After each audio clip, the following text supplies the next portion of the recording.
Nevjerovatno kako je ovo brzo osušilo korov bez kemikalija. Više ne kupujemo one otrove. Svi smo se susreli s njima, ti nepozvani gosti u našim vrtovima, korovi. Oni nisu samo ružni, oni su pravi borci koji otimaju dragocjenu vodu, hranjive tvari i sunčevu svjetlost našim biljkama. Također nagrđuju naše dvorište i proširuju pukotine u betonu. Koliko god se trudili ih iščupati, mali dio korijena često ostane u zemlji, spreman da ponovo nikne, jači nego ikad. A da ne spominjemo kako čupanje možemo slučajno proširiti njihove sjemenke. Zato se sve više okrećemo organskim rješenjima, herbicidima koji su sigurni za naš okoliš, naše ljubimce i nas same.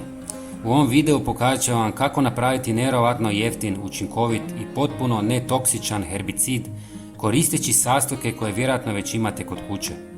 U 250 ml vode dodajte 200 ml limunovog soka. Limunska kiselina brzo isušuje listove korova razbijajući njihove stanice. Njeno djelovanje je posebno učinkovito na mladim i nježnim korovima, osobito kada se koristi po sunčevom danu. Osim što spaljuje lišće, limunska kiselina je biorazgradiva i ne ostavlja štetne ostatke u tlu.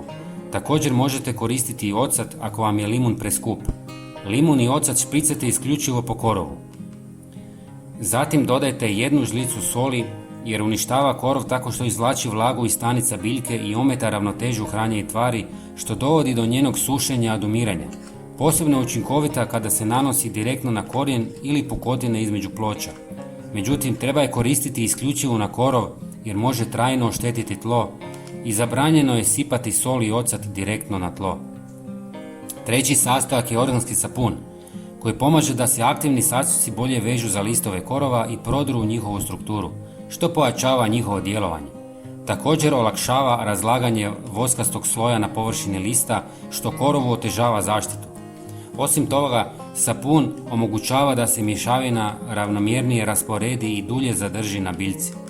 I zadnji sastojak je pola žlice cimeta, jer ima prirodna antibakterijska i antifugalna svojstva koja sprječavaju razvoj plijesni i gljivica na korovu i tlu oko njega.